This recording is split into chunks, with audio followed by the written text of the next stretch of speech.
right off the main road now. We're excited to get our signage up.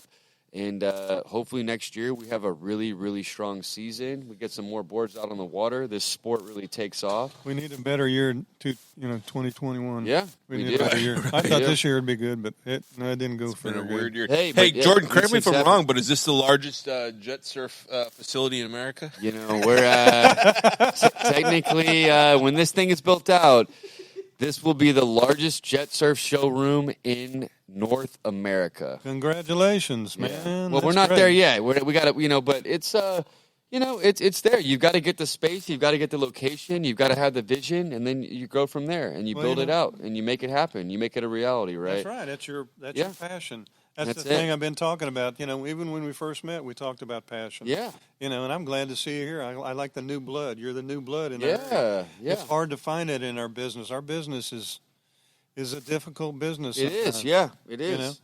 And it's just, when I first met you, I was like, golly, thank God we got somebody under 50 years old in this business. Yeah. No, Bruce, you've been nothing but supportive to me and a great friend in the industry and the maritime industry and just, selling luxury items. And you've always steered me in the right direction. Anytime I've asked you for help or your opinion on the matter, man, I can't thank you enough for just, I respect you and everything I've learned from you. I mean, I've been in this business almost, 2.5 years, 3 seasons now. I was at your marina, neighbors with you for almost 2 years. So, we got to know each other pretty well.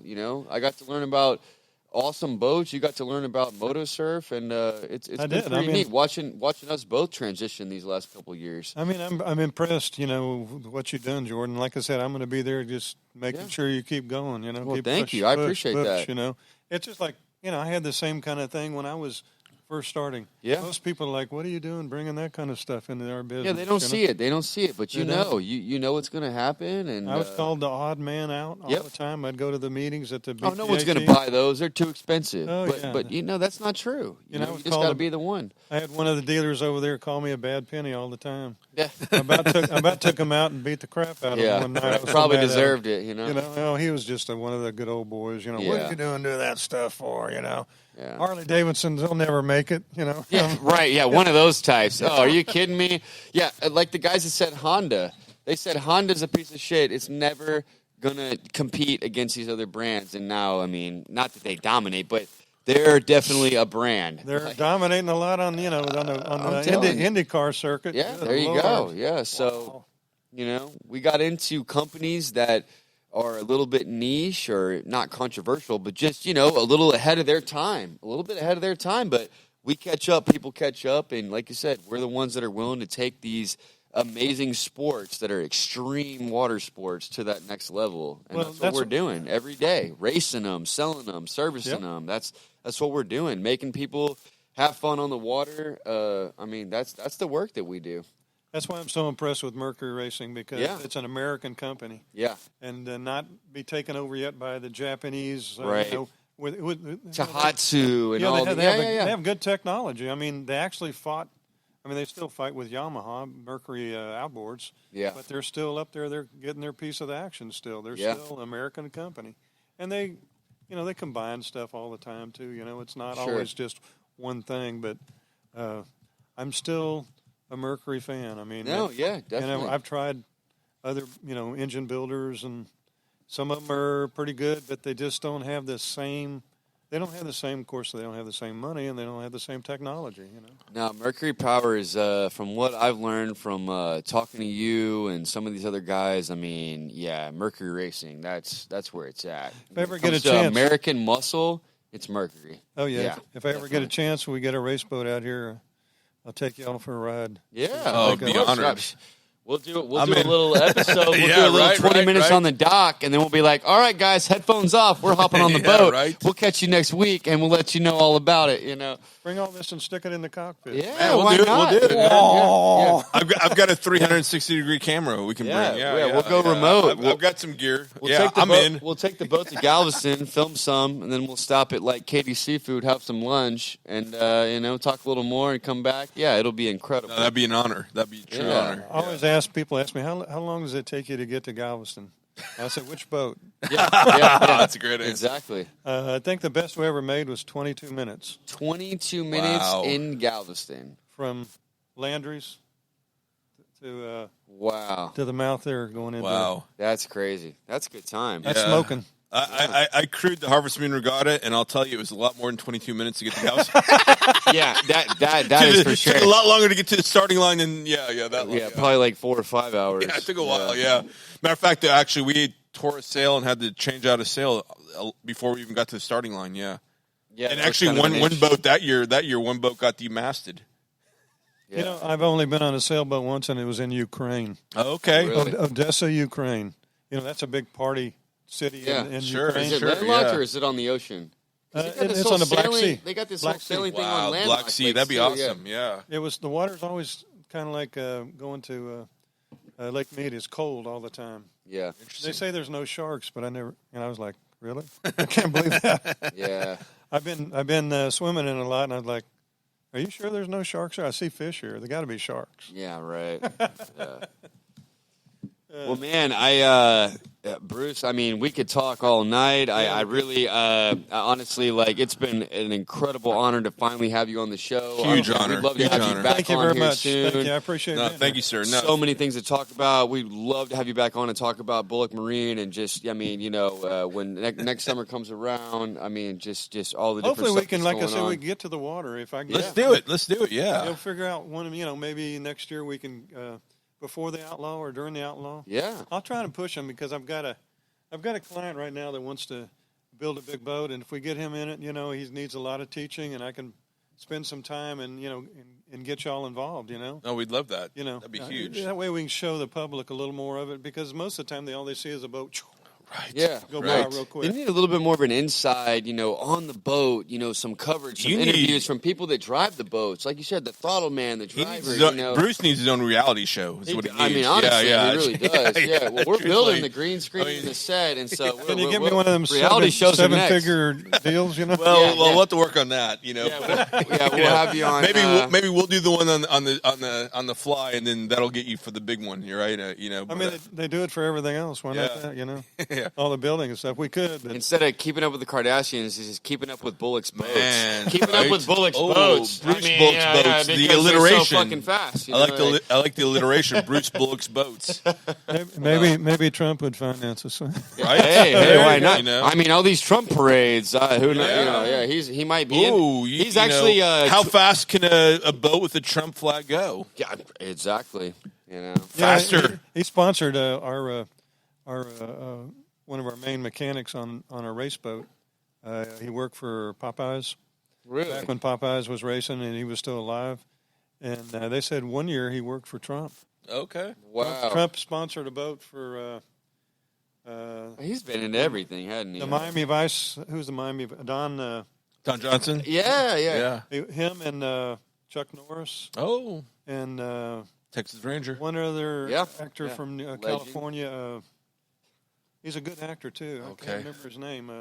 Anyway, they did a race team. Yeah. And Scott worked on their boat once. He said that Chuck Norris and the other guy were pretty cool, but Don wasn't too cool. Yeah. Donald wasn't too cool, huh? Well, he was ate up with himself back then. Yeah, he was. He was really. I can kind of see really that bad in the 80s. Yeah, My goodness. Yeah. Mr. Miami Vice. You know. Oh yeah.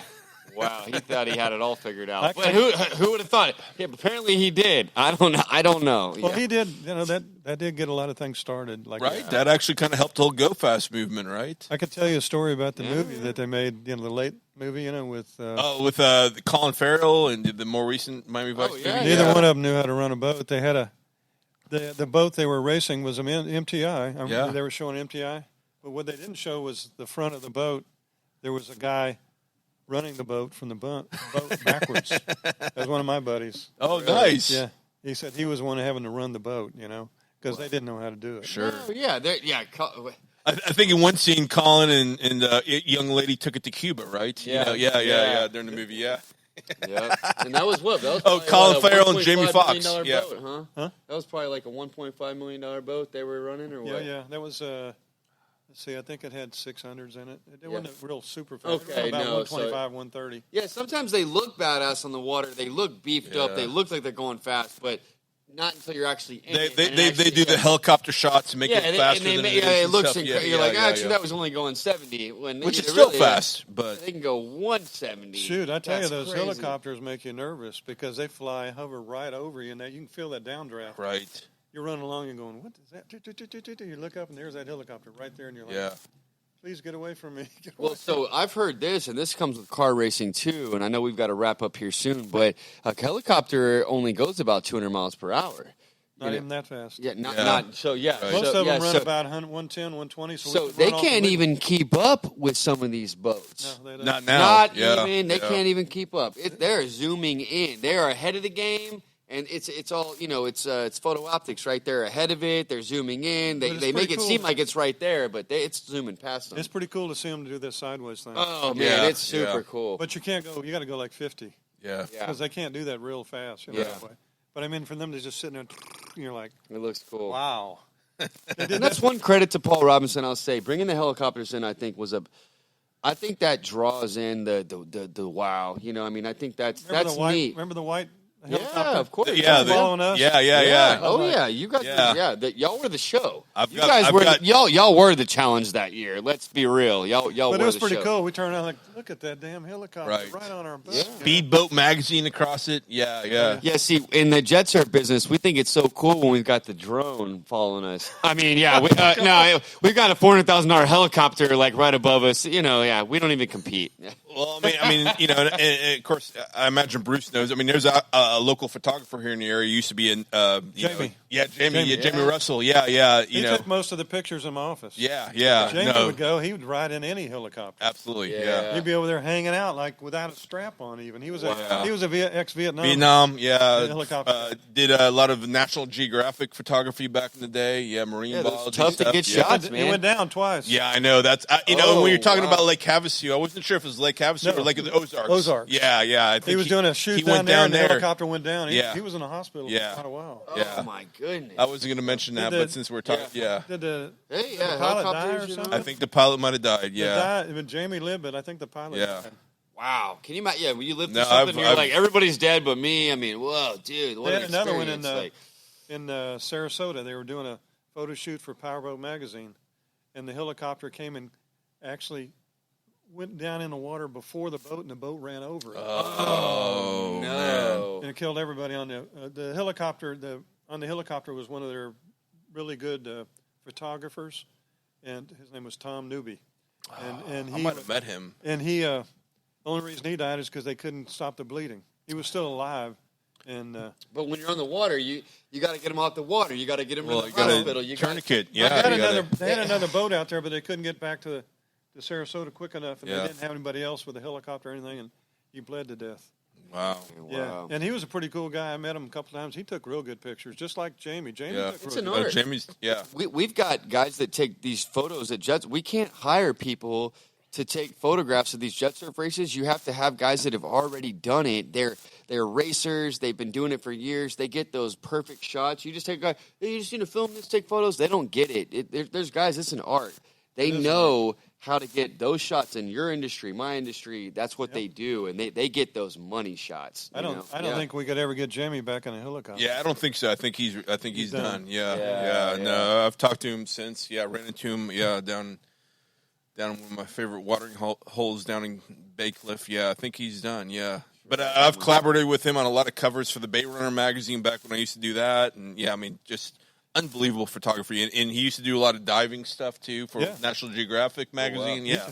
He took and blew three big, I think 3 big pictures up for us. I got 2 of them in my office. Awesome. He did those, the one of the all the helicopters flying. That's what I wanted. I wanted to show all the helicopters flying with the race boats. They had like 10 or 12 helicopters and 10 or 12 boats. Wow. Everybody was rich enough they had their own helicopter. Yeah, right. Yeah, that's hilarious. They're having to watch out for each other. They're going down, and they're like, they're going different directions and everything. It was amazing to watch it. You're like, that's something. Well, it kind of reminds me more recently, when the Texala Challenge has had the what they call the straightaway or the national challenge, or they call it the national shootout, I guess it is. Or I've seen drones, I've seen like a lot of drone action. I mean, they're almost colliding with both each other and helicopters. I mean, it's getting kind of crazy now. It's getting crowded. Yeah, the airspace is crowded. Yeah. Well, man, you got to register the drones and all that. Now with FAA especially a and all certain that, size.